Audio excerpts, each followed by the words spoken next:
Greetings ladies and gentlemen. As a follow-up to what we discussed in the previous video, today we shall be discussing what are the different types of clauses. So we have three types of clauses in English language from what you can see on screen. The first one is main or principal clause. The second one is coordinate clause, and the third one is subordinate or dependent clause. So let's discuss them one by one. Starting with main clause or principal clause. So let me take an alternate example. For example, if I have a sentence like, now, she is my cat and she is beautiful. Now, what I want you to observe here is that this sentence has two parts. One is this and one is this. Why did I say two parts? What am I considering a part? Now this sentence is making sense in itself. That means that I can put a full stop here and this would make up for a sentence. Similarly, the other part, this phrase is also making sense in itself. So if I don't have anything but this only as a sentence, even then it will make sense. So clauses which make sense in themselves and they do not need the help of any other clauses or phrases to complete their sense are known as main clauses. Now you can check out these two sentences for an example. She is the best girl of our class. Now this sentence in itself is complete because it makes sense. Similarly, David is very supportive. Again, this sentence in itself makes complete sense.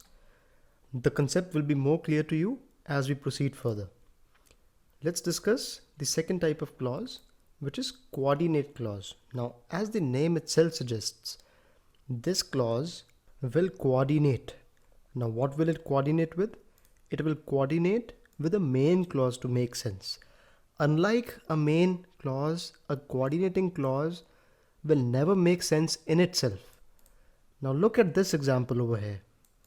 He is poor. Now this can be termed as a main clause because I can put a full stop here and it will still make sense in itself. But the second part of the sentence, but he is honest. Now do you think if I remove the first part, do you think this can make sense in itself? It cannot. That is why this part of the sentence is coordinating with this part of the sentence to form a meaning. Otherwise, this part alone will have no meaning. This is what a coordinating clause is. Now, grammatically, I would also like to tell you that there's something known as coordinating conjunctions. These are the 7 coordinating conjunctions.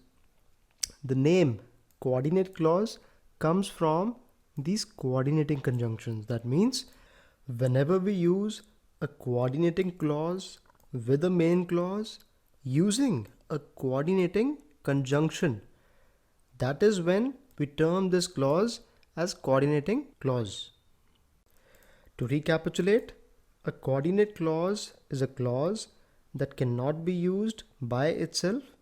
It will always be used with a main clause in order for it to make sense. Or grammatically I can say that a coordinating clause is a clause that uses any of these 7 coordinating conjunctions with the main clause to make sense. You can also observe these two examples to understand coordinating clause better.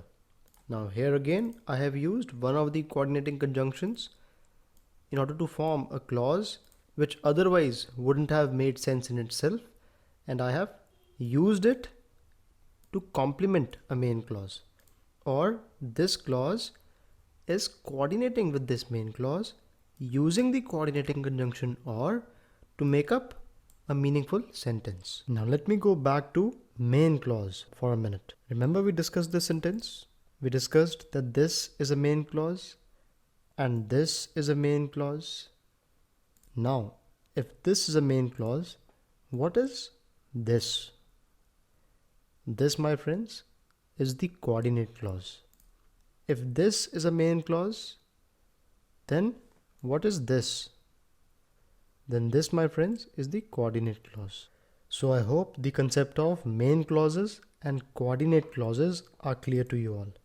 Now with that, let's jump to the third type of clause, which is known as the subordinate or embedded or dependent clause.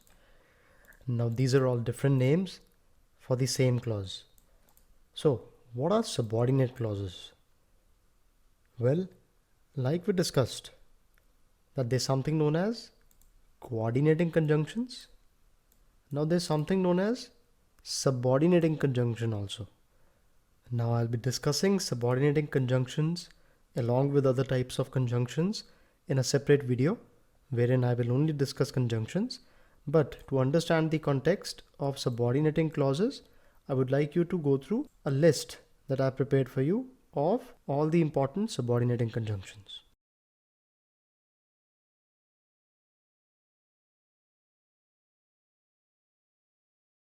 Alright, let's get back to subordinating clauses.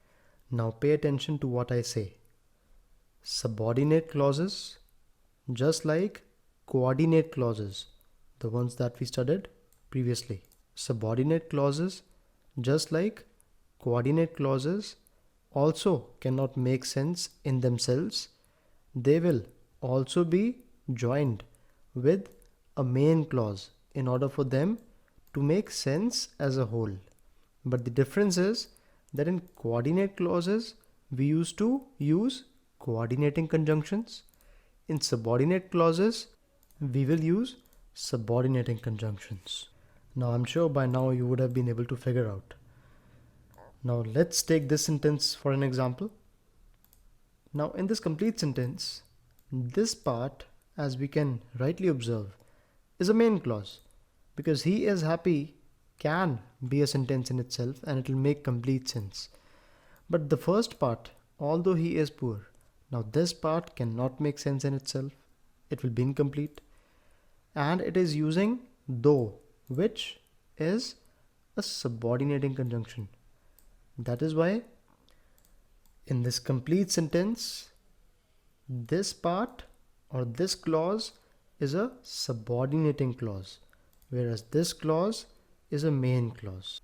Similarly, you can go through these 4 examples also. Here, this is the subordinating clause with as the subordinating conjunction. Here, this part is the subordinating clause with unless as the subordinating conjunction. Over here, we have this part as the subordinating clause with if as the subordinating conjunction, and over here, which I'm sure by now you already know. Well, thanks for watching, ladies and gentlemen. I hope I've been able to serve justice to your time. I hope that now you're clear with what clauses are and how they're to be used. I request you to subscribe the channel so that you can stay connected with me for the upcoming videos.